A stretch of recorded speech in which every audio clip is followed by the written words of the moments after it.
Hello and welcome back to Ganga Education. On this platform, you will find quality lectures related to field of law, competitive examination in legal domain, important legal facts and legal history, all explained in clear and structured manner.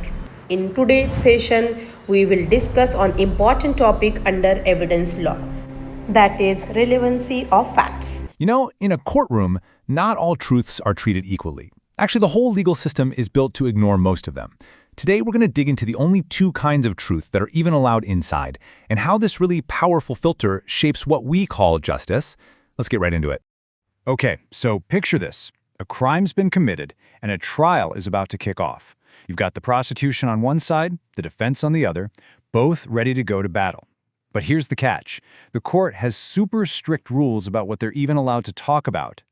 So let's set the scene with this scenario. We've got a man, let's call him A, and he's on trial for a really brutal crime, murdering another man, B, with a club.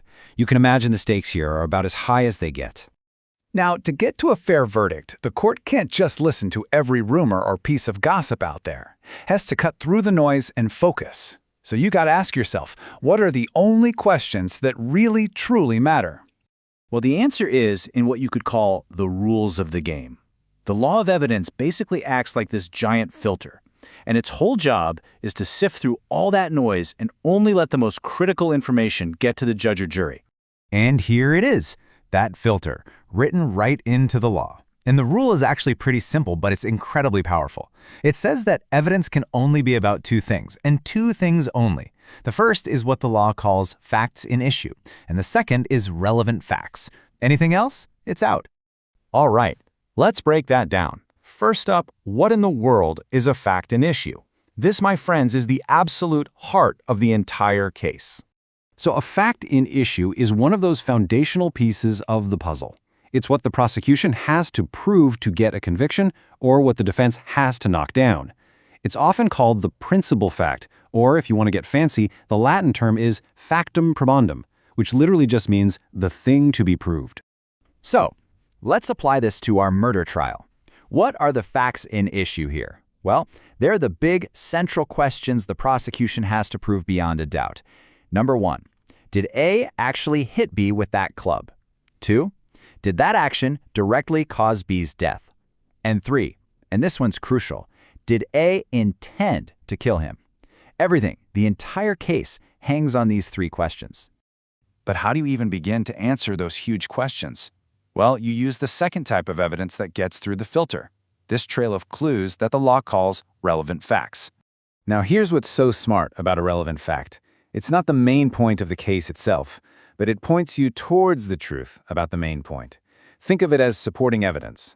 The Latin for this one is factum probans, which basically means the thing that does the proving. See the difference? Let's jump back to our guy A. To prove he couldn't have beaten B, what if he says he has an alibi?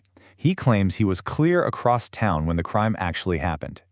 Now, this alibi isn't one of the core facts in issue, but it is unbelievably relevant. And why is that? Because if A can prove he was somewhere else at that exact moment, it makes it pretty much impossible that he's the one who beat B. This is a perfect example of how a relevant fact lets the court make a logical leap and inference about a fact in issue. And you know, this powerful evidence filter isn't just for dramatic murder trials. The law is very clear that these same rules apply right across the board, even in civil cases, where the dispute might be about something completely different. So whether we're talking about a fight over a broken contract or a disagreement about a business deal, the exact same logic applies. The court is only going to look at the core facts of the dispute and the relevant facts that help prove or disprove them. It's all about keeping things focused and, well, fair for everyone involved. Okay, so we've met our two key players, facts in issue and relevant facts. Now, let's put them side by side. Seeing them head to head is the best way to really get the difference. Let's break this down. On one side, facts in issue are the necessary ingredients of the case. They're the main event, the core dispute, the factum probandum. On the other side, relevant facts are the foundations for inference. They're not the main event. They're the clues that help you figure out what happened in the main event, the factum probans. Or think of it this way, one is the destination and the other is the road that gets you there. So why bother with this strict separation? why does this legal idea matter so much in the real world? Well, it all really comes down to focus, fairness, and justice. I mean, without these rules, a trial could just become a total free-for-all, right? It could be filled with endless, irrelevant details and personal attacks that just wastes everybody's time and, honestly, hide what really happened.